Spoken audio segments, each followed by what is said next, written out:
again. Thanks for coming back. Thanks for checking us out. Thanks for giving us a listen.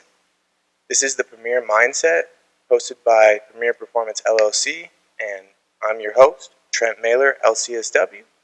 What that stands for is a licensed clinical social worker. We'll get more into who I am and all of that good stuff soon here. I just wanted to jump back into some things, give you guys more great stuff to keep moving with, and see where we can go from there.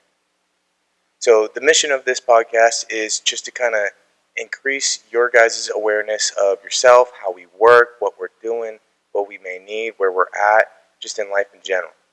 This is going to help us optimize our performance and help us reach the success we never thought we would be able to reach. So I want to really help put these things out there for the general public because I feel a lot of these things are helpful for pretty much everybody, but not a whole lot of people know about them. And I just want to get it out there for everybody. So that's our whole goal, and that's what we're going to get done here. We're going to jump into a lot of different stuff, but before we do, I just want to let you guys know every episode we have videos as well as just the audio form podcast. So if you want to watch, you can always tune in and check it out that way. We'll have those posted up on YouTube, Spotify, anywhere that hosts the video aspect as well. With that, a lot of the information that we're talking about is also going to be put in the show notes. If there's more things you guys want me to put in the show notes, just let me know. I'll put those in there and we'll get those things going too. I'm going to also plan to share a little bit of like the clips on social media and just kind of that bite-sized action, just to make sure you guys can get little pieces and have reminders, have things that you can send people, all that good stuff too. Because again, the goal of this is just to increase this awareness and this education I feel like is missing in our society in general, and the better we understand ourselves, the more likely we're going to have success in our lives and what we're pursuing. So that's what we're really going to jump into, and today we're going to really focus on this through that lens of anxiety. So we talked about a couple other things in the past. The first episode is really the base foundation, and then from there we kind of branch off in different directions.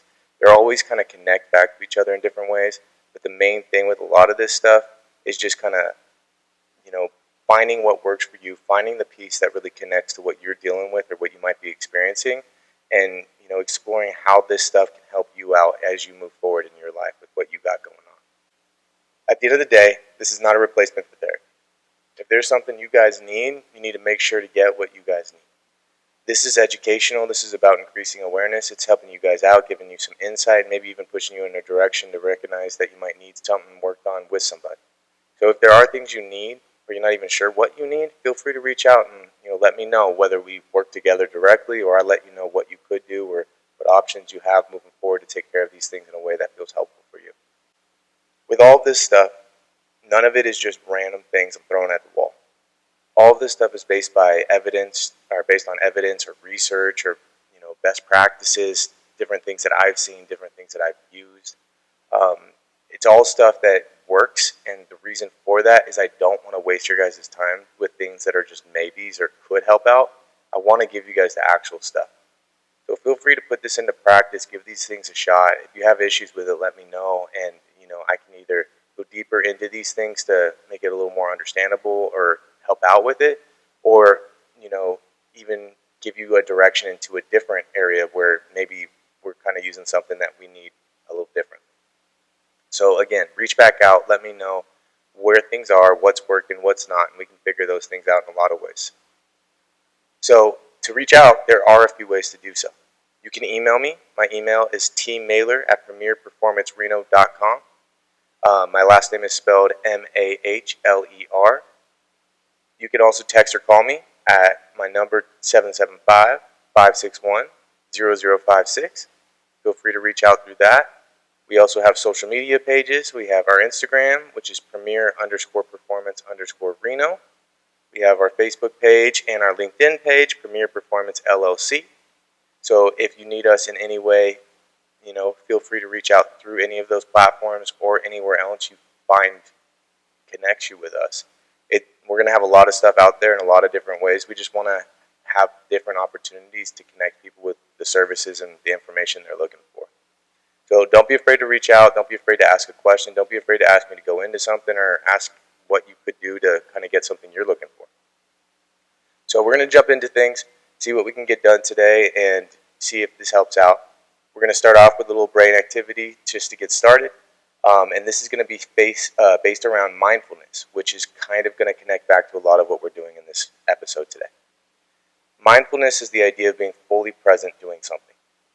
So you can do this in a lot of different ways. There's a lot of mindfulness techniques.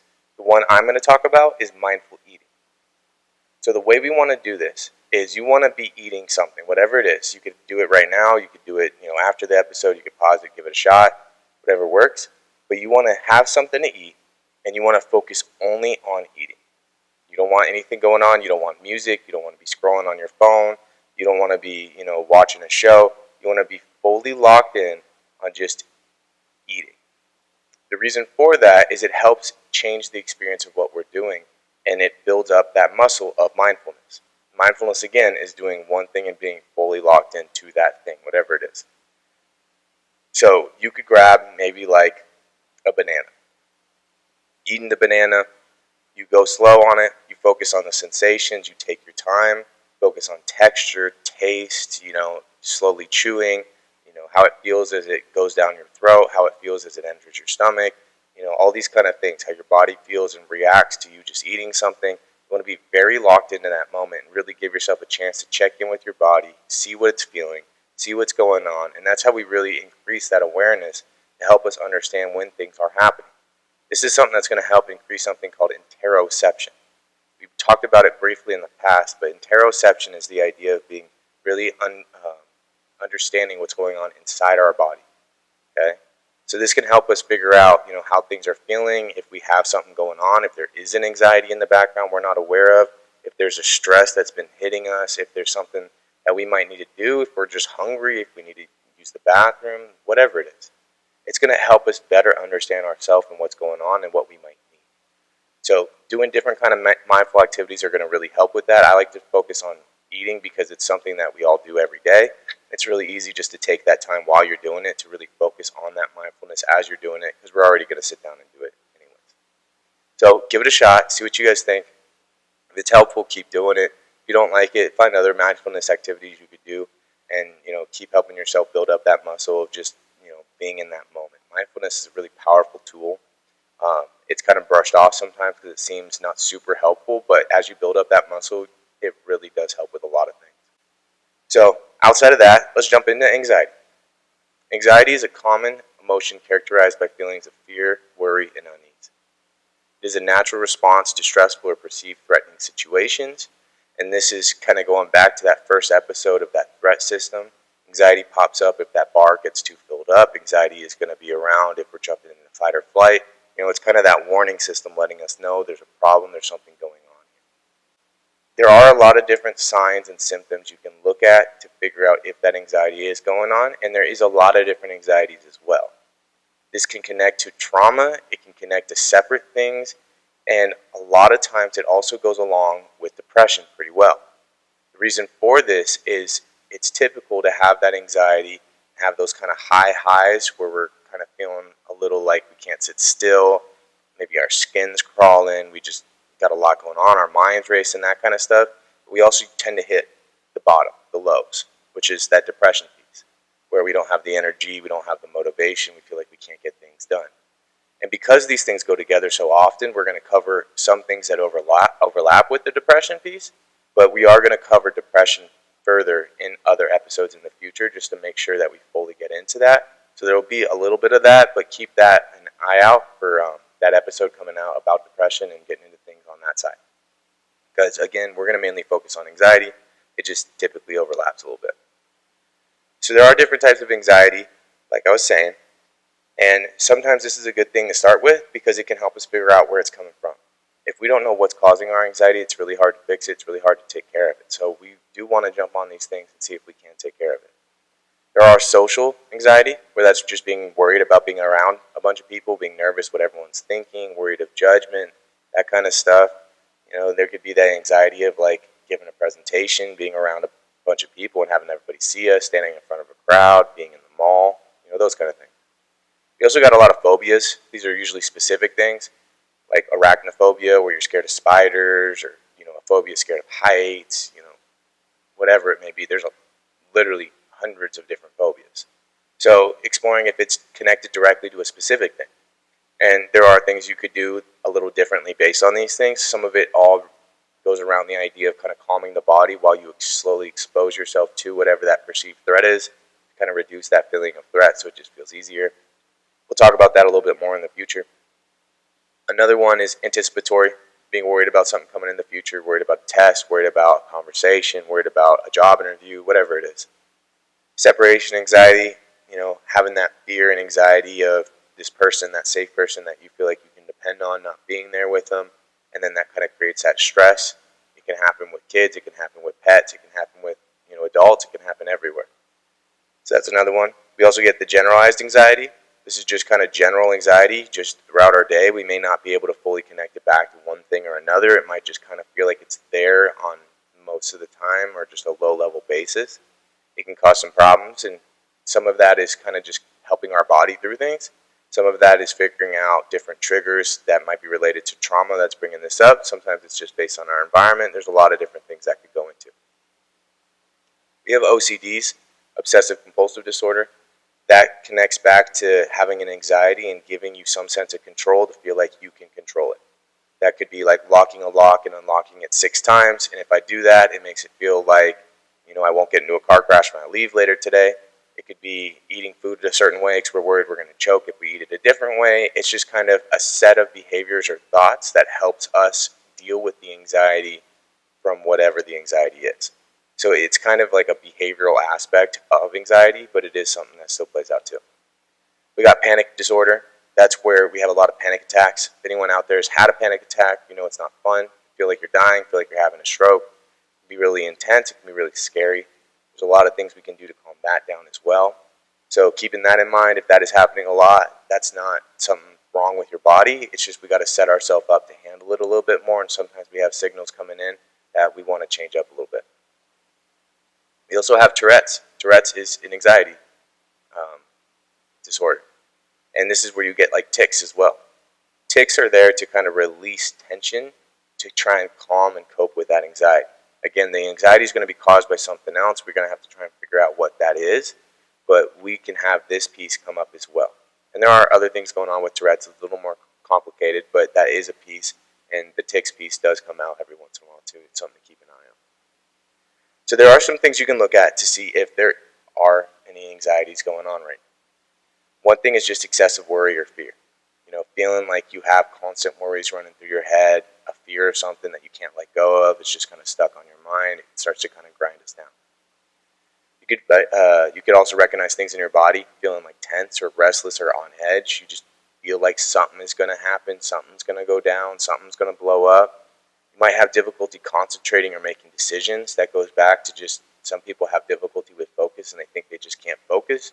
But sometimes we just have other things in the way, such as maybe anxiety. And if we take care of this stuff, it does get out of our way. We can focus better. We can concentrate more.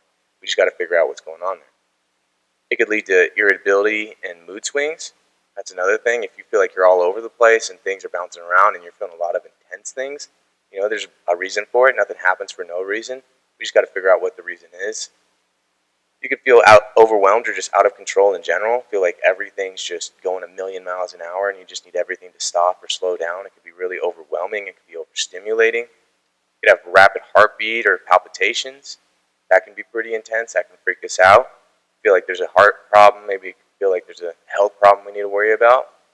I've seen a lot of clients that think they have health problems going on and they get referred to me because it's really just the anxiety piece and they're freaking themselves out. Sweating. It's really common as well. Our body gets hot when we're feeling under threat. That goes back to that first episode. So cooling ourselves down, we can do that in a lot of different ways too. Tremors or shaking. If we got too much tension in our body starts kind of shaking. It starts kind of being a little overwhelmed. Everything's a little too tense. Everything's a little too rigid.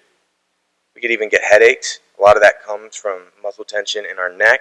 Again, going back to that tension of just feeling that anxiety and it builds up on us. It's hitting us. It's causing more problems in our body. And this is also that connection to the body because the mind and body connection is a lot stronger than we give it credit sometimes. We got muscle tension in general. It could be muscle tension elsewhere, clenching fists, clenching jaws, clenching our shoulders, all these kind of things. Nausea or our stomach being upset, feeling like you need to throw up or even actually throwing up. This is pretty common before a performance or a competition. can happen a lot, and people just say it's like pregame jitters, whatever it is, but I mean, really, it's just another word for anxiety.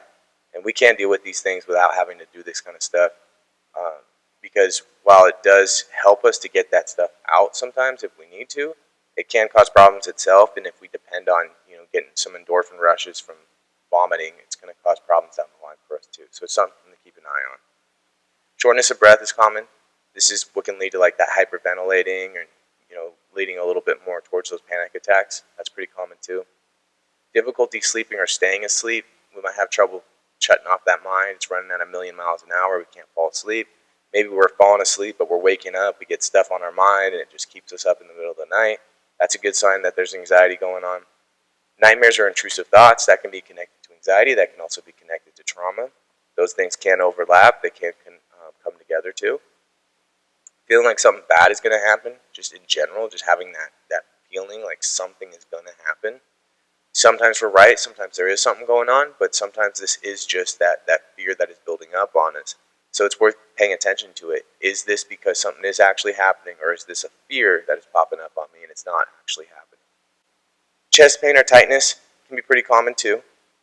Again, going back to that fear of health problems. This is why we will always want to check off the medical first, make sure everything's good. But if everything is good, we do want to consider that maybe our mind is playing a role here and we might need to take care of that. It can even lead to some dizziness, some lightheadedness. This can freak some people out. They start to feel uneasy. They start to feel as if there's maybe inner ear problems, or there's balance problems, or maybe something else going on. But sometimes when our body just gets so overwhelmed, it just can create this dizziness. I've caught a couple clients when they've gone almost into full panic attacks, and they've almost passed out or fainted or just kind of fallen over because that dizziness really comes over them, and they try and power through it, but their body just kind of shuts down a little bit. So that can be pretty common, and that's not out of the realm of normal with anxiety in general. We also tend to avoid situations that trigger anxiety. So if you find yourself avoiding situations, places, people, conversations, topics, whatever it is, it's worth asking ourselves why. We do everything for a reason. We want to recognize why we're doing these things, and that's going to give us a little more control and help us take care of this stuff. Another thing that it can do is lead to increased substance use. Alcohol, caffeine, other drugs. We're trying to kind of self-medicate in some ways to calm things down. Some things can cause more anxiety, so we got to be careful of this too. But some things just kind of calm that perception down, and it feels like it helps. And maybe short term it does, but typically long term it brings back more stuff and it creates more problems. Because the hard thing with anxiety is anytime we have anxiety, if we avoid the thing that's creating that anxiety for us, we tell our brain that was too big for me, that was too hard. So we kind of fuel it again, so it comes back even stronger next time. So we got to be careful with that. We want to try and face these things best we can. Sometimes we can't, but we want to try our best to do so. Another sign of anxiety is difficulty controlling thoughts or emotions. Sometimes it just gets out from underneath us. We have emotions that are super intense. We have thoughts running at 1,000,000 miles an hour. It just can be overwhelming, and sometimes we don't really have a rein on any of these things. We got to keep in mind with a lot of this stuff that it's going to overlap. Like I said, it can overlap with depression. It can overlap with trauma. It can overlap with a lot of different things. And this is also kind of a thing in the field that you can go to various different mental health practitioners and get different diagnoses based on just when they see you and what's going on that day, because things portray differently at different times. So these things can overlap, and that's not bad, but we just want to understand how this stuff is all playing together. We want to kind of figure out that puzzle. Sometimes we got to look at all the pieces in one spot and try and see where they fit together. There are also a lot of other issues that are common to come in with anxiety. It's really just our body feeling under threat, and we want to figure out what that threat is.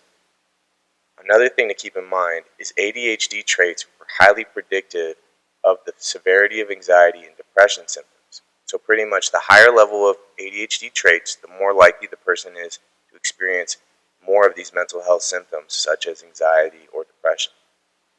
That kind of goes back to why ADHD happens the way it does, and we'll go more into that in future episodes, but just something to keep in mind, that if you're aware of yourself or someone in your life having ADHD, you're a little more susceptible to these things happening. So we just got to do some things and work on some stuff. It doesn't mean like we're doomed or anything like that. It's just helping ourselves build through these things. A lot of times anxiety connects back to uncertainty. They actually interviewed Alfred Hitchcock, a director that made some scary movies at times. And he said that there is no terror in the bank, only in the anticipation of it. So the creation of that uncertainty is what really builds up the anxiety. It's not so much like the thing happening, it's the worry of when is it going to happen, the what ifs, the fears. It's not the thing itself, it's the threat of the thing. So we've got to keep that in mind, and we've got to be aware of that and how that plays into our life, and how when we're facing situations of uncertainty, it is very common for anxiety to come with it, and it's not bad. Typically, we grow from going through uncertainty. It helps us get to new levels. It helps us do things we didn't think was possible. So we want to face that. We want to help ourselves go through that. It just can be overwhelming at times, and that's where some skills or some strategies might come in to help us manage it until we're on the other side of it, and that anxiety can calm back down and make us feel safe again. We do have the mind-body connection that does play a huge role with a lot of mental health in general. And in anxiety, there's a lot of different things going on. We talked about the actual body piece, the physical symptoms that can connect. The fast heartbeat, the tension, the muscle tightness, the headaches, the adrenaline rush, the change of body and mind chemistry. There's a lot happening in the body all the time. This stuff is also reactive to the situations we're in. So while we're going through these things are changing, things are happening.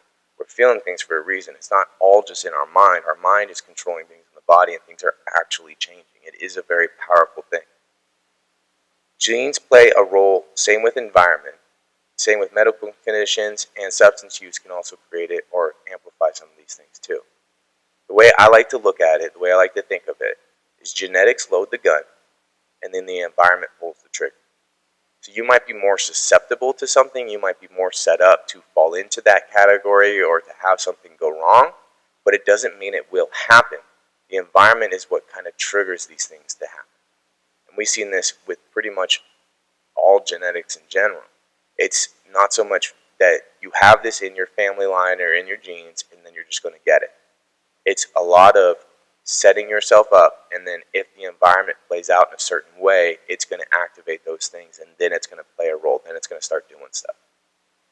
The medical conditions can worsen it. It can increase some of these things. Like, there's a lot of anxiety just around medical problems in general, whether we have them or not, whether we're just worried of having them, whether there's something going on and we're dealing with it or trying to manage it. Substance use can amplify a lot of these things. Different things like methamphetamine or caffeine can really increase these things and even lead to paranoia.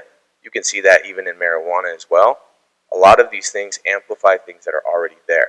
So we want to be careful of using this stuff, because if we use things in different ways or wrong ways, it can create more problems for you, and it can create bigger issues. There's nothing that's going to work for everybody. Some things work great for some people, some things don't work great for other people. It's just figuring out what works for you and what's working with your body, because our bodies are all different. They're all going through different things in different ways. There's a lot of things connecting back to the gut as well. Research shows consuming prebiotic supplements once a day has a positive impact on anxiety levels. You got to keep in mind, the gut is nicknamed the second brain. The reason for this is there's a lot of things being created in our gut that get sent up to our brain through the vagus nerve, which helps us feel good or helps us through our day. We have two main brain chemicals we talk about a lot, dopamine and serotonin.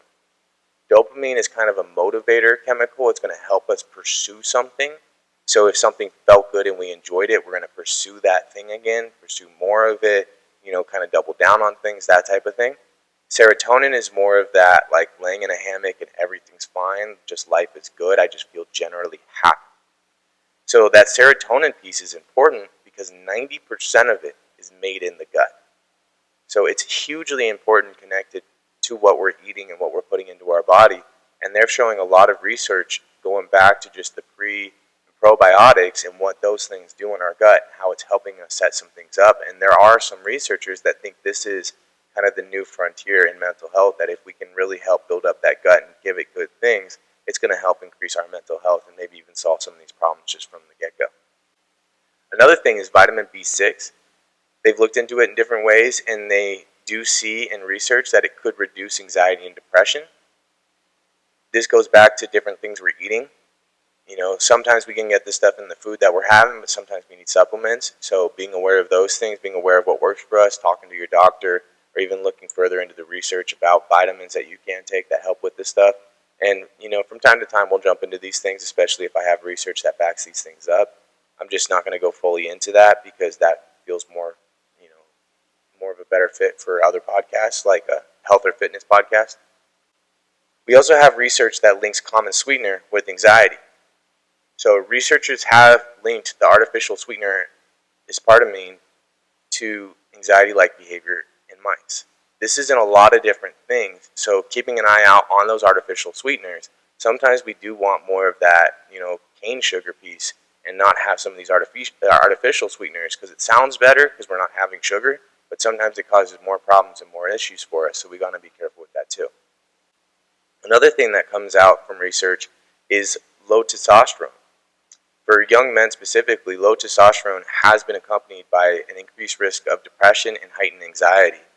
And it can also create delays in sexual development. So being aware of our testosterone levels. As we get older, these things are going to drop. So, men out there, we want to make sure to get these things tested, see where we're at, see if we need more of these things, see if we do need some supplementation, see if everything's good and everything's going well. And there are ways to increase our testosterone outside of supplementation. We can do it just through some lifestyle changes too. So keep that in mind. There could be just our hormone levels are a little off, and if those are, kind of recentered or refocused back where they need to be, it can fix a lot of things too. Treating anxiety and depression significantly reduced hospital readmission and emergency visits for people with heart disease. So this is kind of one of those first studies to show that treating anxiety and depression with either medication or psychotherapy has a significant impact on heart disease outcomes. This is just kind of really highlighting how connected our mental health and our physical health is.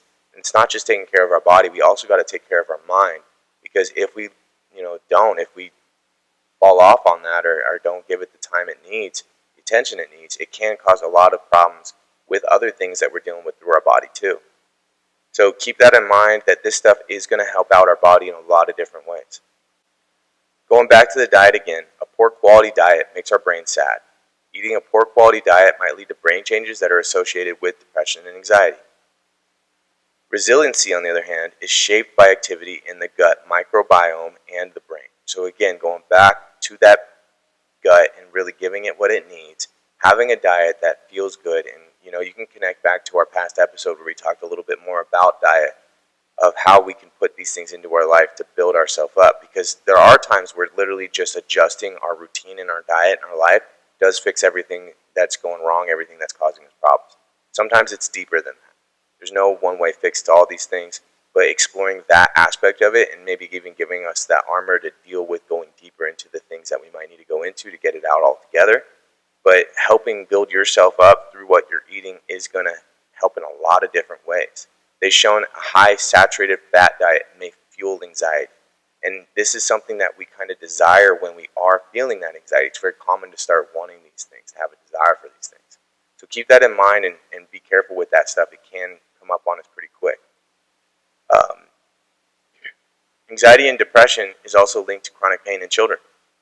So there's a lot of research showing that connection of chronic pain and mental health. And so there's some people out there that have been dealing with this stuff for years and even decades, and it can really just destroy their lives in different ways. We want to make sure to jump into the mental health aspect of it to see what we can do, because the mind is a lot more powerful with managing these things than we think. We think everything just needs to be handled through medical intervention, and that's great, and a lot of things do, but not everything does. And there is the mental health piece that goes along with it. So if we can do both, you're going to find more success, and that's our goal here. But the Premier Mindset is really helping us optimize that performance, reach that highest of high. So it's not just getting to good, which would be maybe doing what we got to do to take care of the body. We want to get to great, so we want to take care of both. We got to really set ourselves up for success. Scientists reveal gut microbes' hidden role in anxiety, and they actually say, like I was saying, that probiotics could be the next mental health breakthrough. Antidepressants may act in gut to reduce depression and anxiety. And the importance of that is, with antidepressants, we're not entirely sure exactly how they're working all of the time. There's been a lot of different research coming out showing different things they're doing in different ways they're helping us. And it has changed up how we look at these things, because certain things we thought were helping or that it was doing that was helpful, maybe it wasn't doing as we looked deeper into the research and found that it's actually doing other things.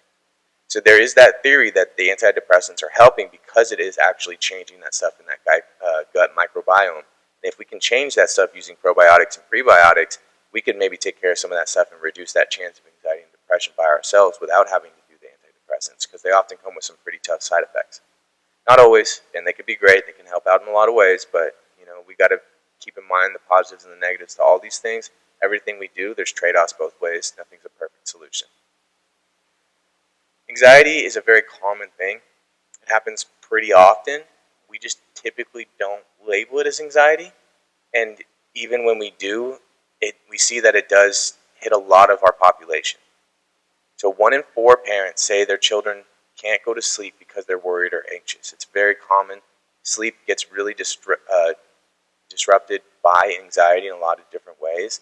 And the hard thing is that's going to fuel anxiety too, because if our body's a little more broken down, it's not feeling as good, we're not bouncing back as much, that anxiety can build up on us. Almost 3/4 of adolescents experience depression or anxiety at some point through their adolescence. So that's a pretty huge amount of people.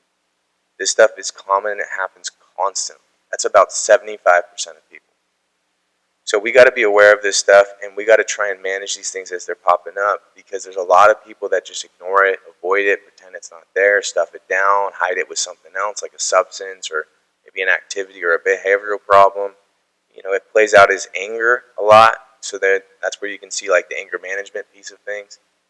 We just got to be aware of this, and we got to keep in mind that it's around, and everybody has probably faced it in some way at some point in their life. It's very rare for people to never have any, interaction with anxiety at all. So keep in mind how common this is. It's not a bad thing. It's not something wrong with you. There's nothing broken. This is just something that happens. And we can try and turn a blind eye to it and pretend it's not happening, or we can just jump into it, deal with it, and get ourselves set up for the success that we want. The National Institute of Mental Health approximates 19.1% of adults in the United States experienced an anxiety disorder in the past year. So that's not saying just experiencing anxiety, it's getting so much anxiety to the point that it would be diagnosed as an anxiety disorder. And that's just in the last year, not in their whole lifetime.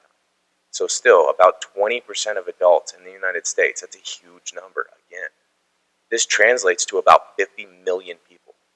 That's a lot of people dealing with this stuff, a lot of people struggling with this stuff, and it's very manageable, it's very treatable. Anxiety and depression, we have the most evidence-based treatments set up compared to almost any other mental health thing.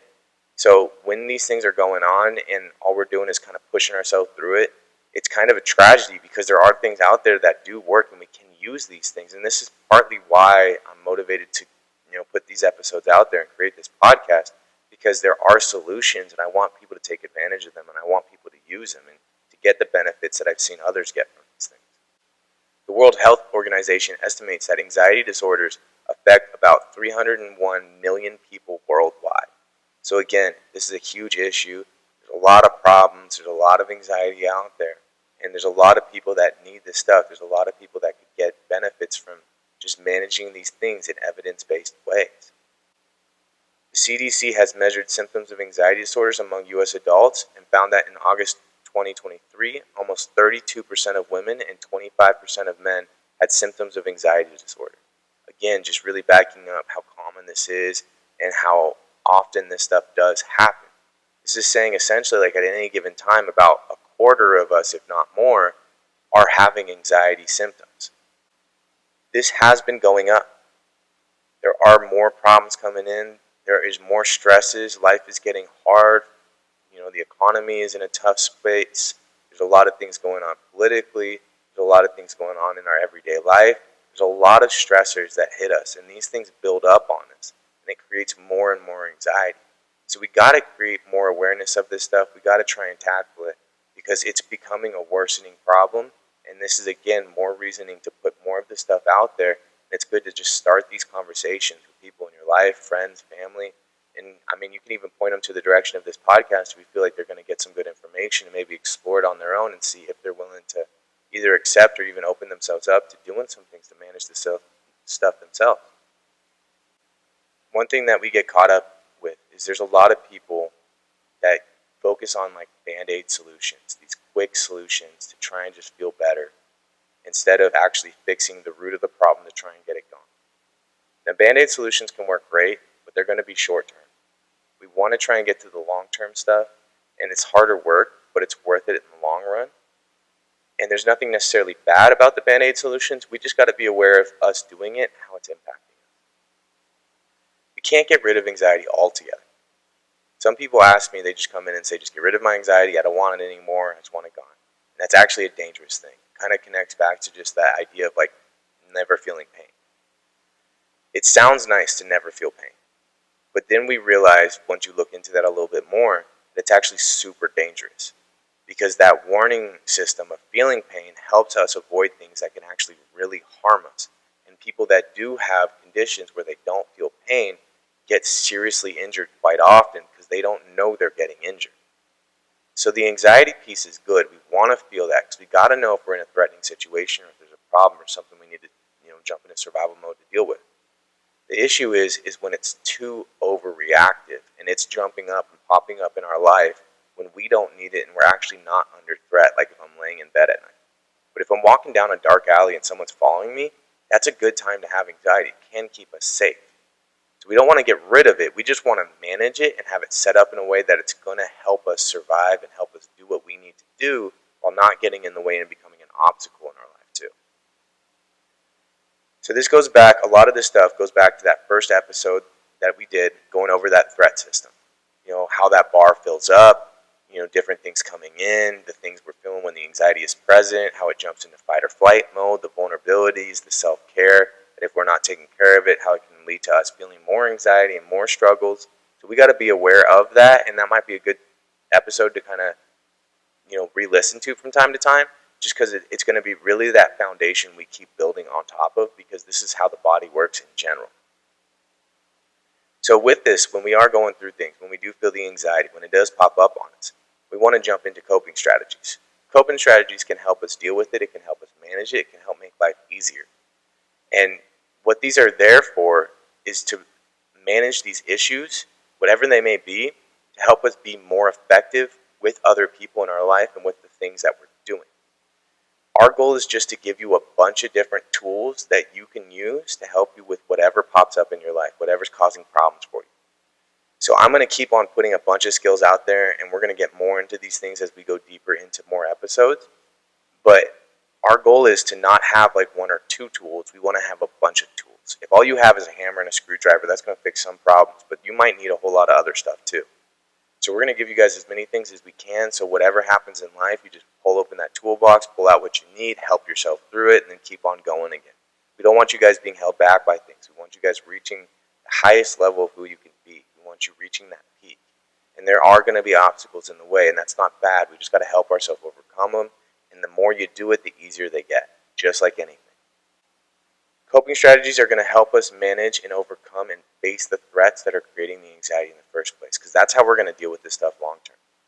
When stuff pops up on us, it's going to create problems, and we can manage the feelings of the anxiety, but then the anxiety is just going to come back later. So we really want to try and dive into the actual threat, the actual thing that's causing the anxiety in the first place. And it might be hard to figure out at first, but this is where building up coping strategies is going to help us, because if we can sit in that anxiety and really figure out where it's coming from, it's going to be easier to recognize what that root is. If we can't sit in it, we're trying to run from it the whole time, it's causing problems for us, fears, issues, threats, it's going to be kind of hard to figure out where it's coming from, and it's going to be a lot of I don't knows. And that can be overwhelming by itself too. So using the coping strategies is going to help us get through it, and it's going to help us manage the really intense points of these things too, like panic attacks. It's going to give you control back in your life. It's something you can do to feel like you have this stuff under control again and not feel like you just got to go through it and just wait for it to stop, because that's a really not fun thing to do. Like I was saying a little earlier, the vulnerabilities is a big thing to check into.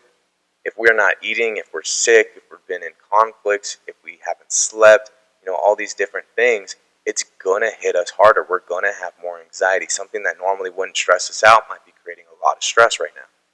So check in with that armor, see how it's going, see if you have what you need to get through this thing. And if you don't, let's get onto some of that stuff and see if we can fix it just from that alone. Some of that does help and kind of works as, a coping strategy in itself. Is building us up. It's a good distraction.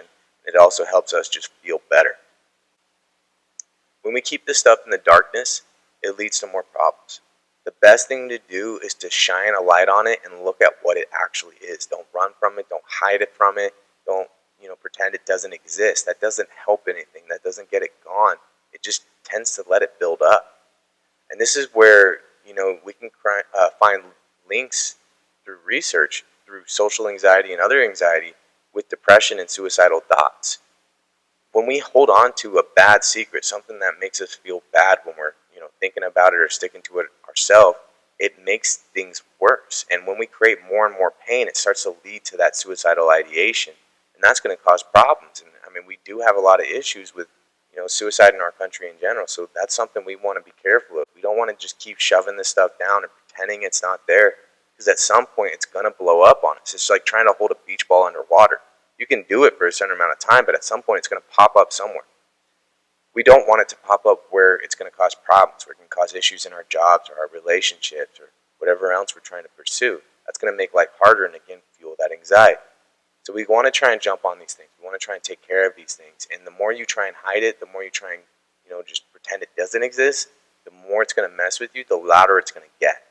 So let's try and face it. Let's shine a light on it. Let's see it for what it actually is, and let's try and deal with it. Let's see what we can do with it. And this is where it connects back to that trauma episode as well, because that's kind of some of the same things, and it also helps us avoid building shame, which can create a lot of problems by itself. So keep that in mind. Try and shine that light on it. Try and feel like you can talk to somebody. If you hold it all to yourself all the time, it's just going to cause more problems. Find someone you can talk to that feels safe, feels like they are trusted. They're going to, kind of be there for us to support us through whatever we're going through. That could be a friend. It could be a family member. It could be a partner. It could even just be a therapist. But help set yourself up for that, and you will find success in that. We just got to get it out of that darkness. We can't let it sit in there. It doesn't help. Band-Aid solutions feel good, but they also tend to create more problems. These work short-term. They don't work long-term. This is stuff like drugs and alcohol, sex, avoidance, just avoiding a problem, not wanting to talk about it, getting into fights, whether it be arguments or actual physical fights. It could also be just that suppression and shutting down, kind of trying to hide that stuff in the dark again. Sometimes we do other things like self-harm. And, we do these things because it's releasing endorphins. It's trying to help regulate our body. It's a short-term Band-Aid solution. And we're going to have to keep on putting that Band-Aid on, which tends to lead to more problems and issues because we're taking a lot of our focus and attention and our energy in our day just trying to cover this problem up instead of actually dealing with it and taking care of it. It's not fun to dive into these problems and deal with them. It can be intense. It can be overwhelming, and I know it's not easy. But it is the best thing to do in the long run, and I promise you all can handle it. We just might need some coping strategies and skills to help us do it, and I'm going to provide those for you guys best I can.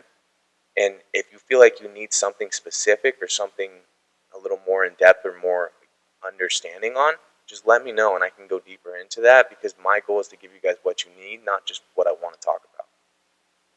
So keep these things in mind and keep in mind when you're doing them. You may realize and catch yourself that you're doing these things but didn't realize you had the anxiety going on before that. So that could also help us increase that recognition for what's happening, and recognition is always the first step. So in the short term, there are some things we can do to start to manage this anxiety that can help. In shaky times, it's helpful to focus on past successes. If you're overly anxious or depressed, lean on support or supports either peers or otherwise. Sometimes just talking about it gives that relief, kind of venting. So focus on past things you've done that have worked out. Sometimes we just got to give ourselves credit. We tend to not focus on the things that go well. We just focus on the problems, and that leads to more problems. So give yourself credit for what you're doing, build yourself up, and lean on people from time to time.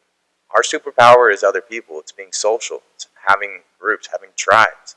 So lean on your tribe, find your people, and lean on those people. Get the support you need. Going back to that first episode, we talked about TIP. TIP is a really great skill for this stuff. It's going to help if any of you have panic attacks. That's a great one to jump into. TIP is temperature, decreasing that temperature, cooling us down. The I is intense exercise, getting the energy out so we feel like our body can calm down. We got our first P, which is paced breathing, kind of calming that body down using breathing techniques. And then the progressive muscle relaxation, trying to get that tension out of our body so our body can find that relaxation and feel like it's all okay. Other things you can do is mindfulness stuff. They've shown mindfulness meditation training lowers biomarkers of stress responses in anxiety disorder. And it can be hard to get into this stuff, especially if you've never done it before. It's going to feel weird. It's going to feel like it's not doing anything. It's going to feel like you're wasting your time. We just got to build it up like a muscle, and the more you do it, the easier it gets. And if you can stick with it, if you can build up consistency, you will find these successes. You will feel things from it. We just got to help ourselves do it. Mindfulness can also get wandering thoughts back on track. So if we have our mind bouncing all over the place, it's jumping to all the what ifs, it's thinking of the scariest things, and it loves to focus on our insecurities, then using that mindfulness and really practicing that skill can help us gain control of that mind, because that's really what mindfulness is being in control of that mind. So don't be afraid to build that muscle up. I know it's new territory. I know it's not always easy. And we can talk more about different ways to get started with it or how to do it if that's something you guys are interested in. But try to let yourself get into it. There's a lot of stuff out there, but we just want to be very focused on doing one thing at a time in the present moment, not being stuck in the past or the future or anything else. Mindfulness-based stress reduction is as effective as an antidepressant drug for treating anxiety disorder, a study finds. So this stuff by itself, just that mindfulness, that meditation, can help at the same level as an antidepressant. So there is a lot of things that we can do. And I mean, that also means that if we are on an antidepressant, we could even double the effectiveness by taking advantage of these things on top of it. So help yourself explore this. Let's see what we can do with it. It might really help you out. It might be an amazing thing you add into your daily routine. Mental imagery is a helpful way to distract teens from negative thought patterns. This also helps for adults as well, just the study was focused on teens.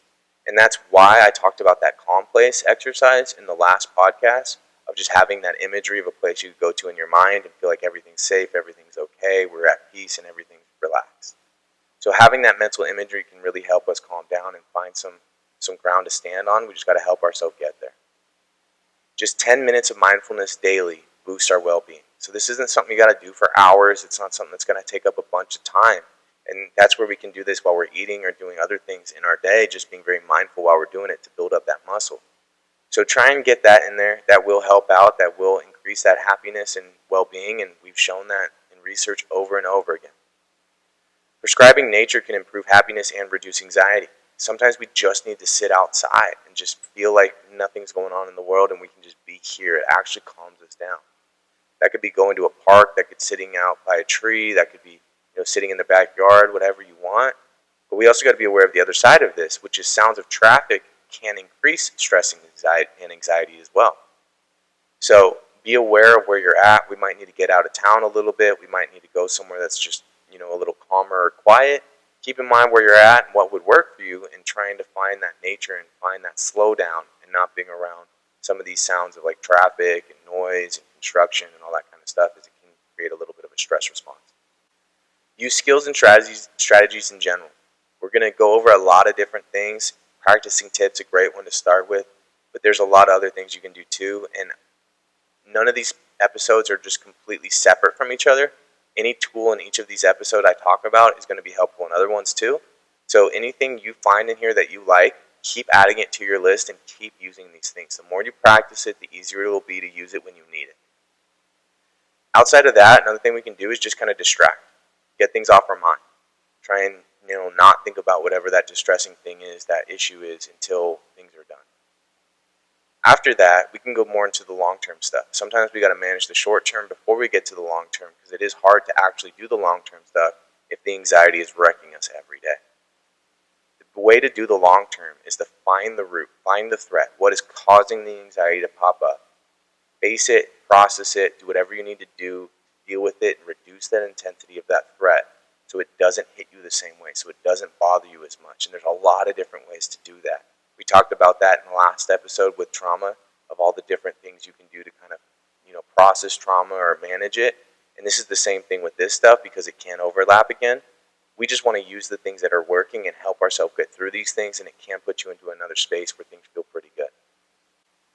People who are naturally more anxious tend towards suppressing these feelings or pretending them away. But that's kind of a surface level technique that's not going to have any long-term impact. So we got to keep in mind that we naturally want to suppress these things sometimes. It's very normal. It happens all the time. Going back to those numbers of how common this is, people talk about having anxiety, but they don't really talk about how they struggle with it on a daily basis that often. But a lot of people do. I hear about these things constantly in sessions. Everyone thinks they're the only ones going through it. But I get to hear behind the curtain of what's going on and what they're dealing with. It's a lot of the same things. We just don't talk about it with each other. So that goes back to, again, leaning on each other. The most powerful words we can hear when we're in times of struggle are the words, me too. Sometimes we just need someone else sitting there with us and saying, yeah, I've been there. So don't be afraid to lean on somebody. You would be surprised by how many people have dealt with this stuff. And some people have a hard time talking about it. Other people are very willing and open about it if someone else can either initiate it or even bring it up in the first place. Don't be afraid to do so.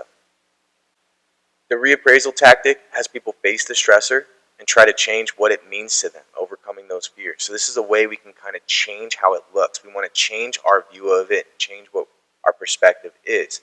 If we can change looking at it from a threat to a challenge, it's going to hit very differently. We have shown in research that looking at something as a challenge versus a threat changes how we take it on, and it also changes what's happening in our body. They have shown our immune system actually responds to looking at things versus a challenge versus a threat. So we want to keep in mind how we're looking at this stuff and maybe change it up and try and embrace it and take it on. It's like, good, let's get after this. Let's see what I can gain from this. Because the more you can face it, the more you can change it into that challenge, the more it's going to build you up. If we look at it as a threat, it's going to tear us down. Virtual reality has shown to be helpful as well, because this is kind of a way to let us get some exposure therapy, where you get to expose yourself to that threat, let yourself see it, let yourself work through it, and show yourself, I'm safe, I can handle this. That's what we want to do with this exposure, is we want to show our body, you are safe, you can handle these things, things are okay. We want to kind of put in more of those positive experiences, so it's not always that fear that it's going to go negatively.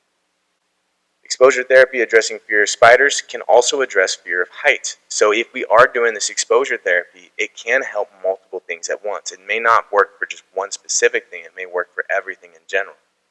So focus on different aspects of it and keep in mind doing any work on your anxiety is going to help in general, and it may help all of it. It may not do all of it. There may be things we got to still tackle a little differently, but just doing the work can really start to fix all of these things. We don't have to specifically do the work on all of them individually. It can come together in little package deals. Researchers have found widespread overactivation in brain activity in unmedicated children with anxiety disorders. So a lot of this is our brain is just overly active, which is where getting some energy out can help us out, that intense exercise piece of tip. And they've shown in research that exercise is actually one of the most research evidence-based things to help with anxiety and depression.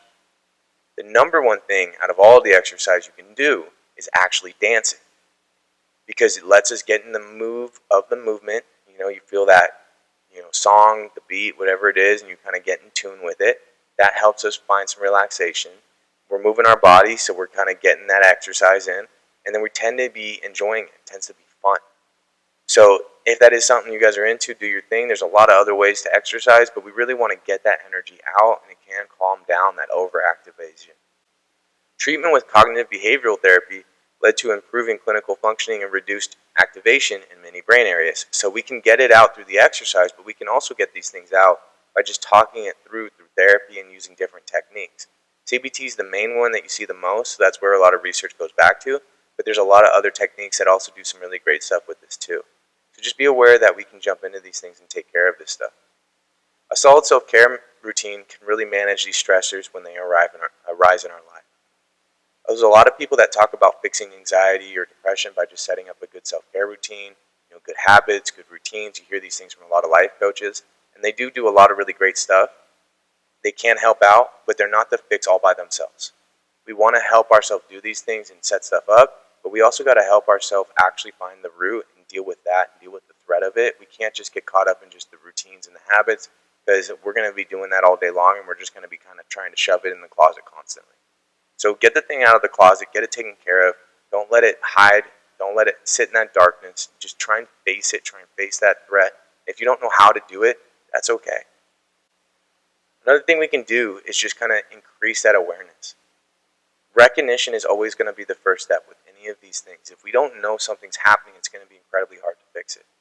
We want to set ourselves up with that recognition to understand what's happening so we can handle it, so we can deal with it, we can get it gone. And you guys can do that. It just takes time, and the more we practice, the more we're looking at it, the easier it is to see. And as you guys do this work, you'll start to see that you recognize it sooner and quicker, and it makes it a whole lot easier to manage, because if it's not super intense, it's not reaching that like super high, it's going to be easier to bring it back down if it's only coming up just a little bit.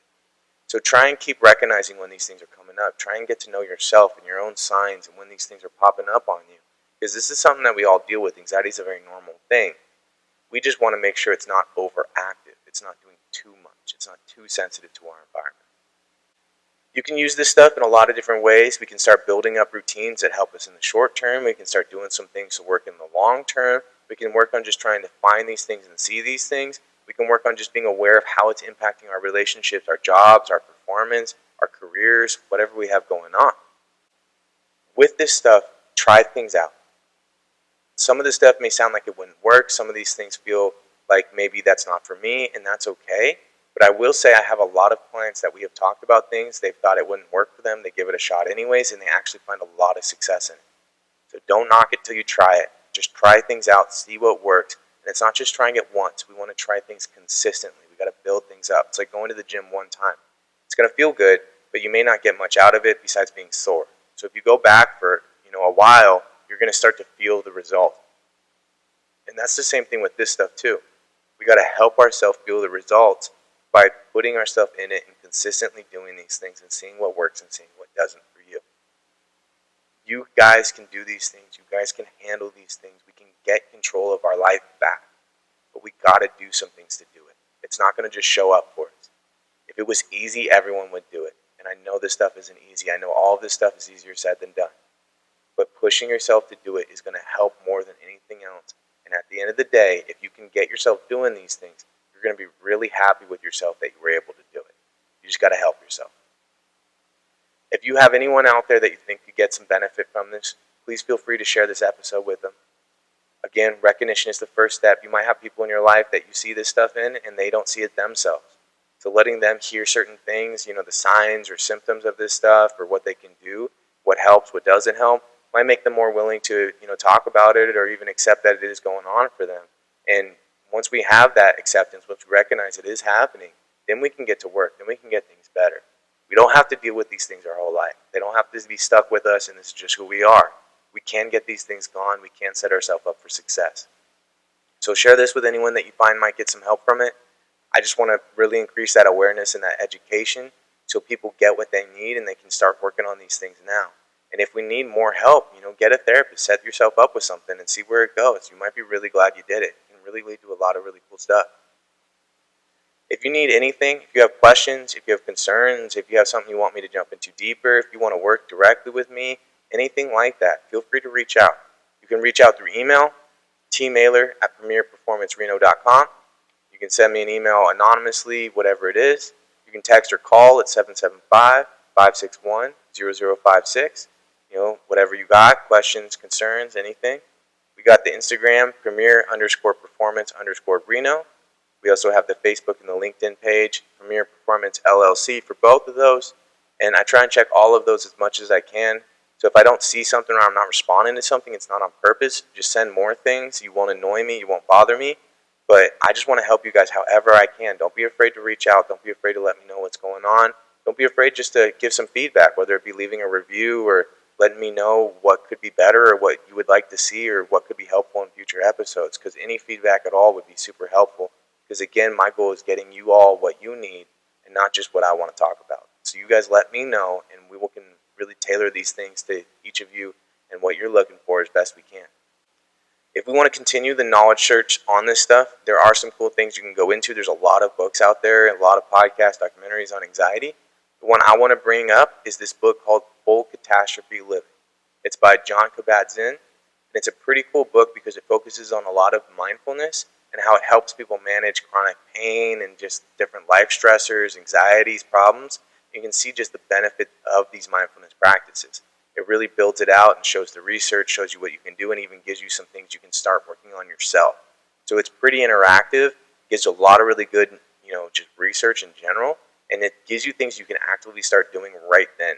So it can be pretty helpful and just help us understand these things. It really builds on that mindfulness piece again. So explore that, see what you think. If you like it, do your thing. Get into it a little deeper. It's a pretty big book.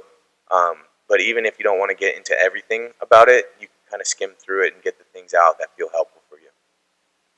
Next week, we're going to get into some different things. I'm going to get a little bit more into who I am, my background, what I bring to the table, what Premier Performance is all about, what we're trying to accomplish, and kind of that why behind all of this. I've talked about it a little bit, but I really want to take an episode to really dive into all of that so you guys get a bigger picture of these things.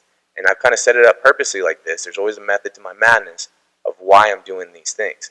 I wanted to really get a lot of this information out to start in these first, 4 episodes so you guys really get a good understanding of where we're going and you can start using things now.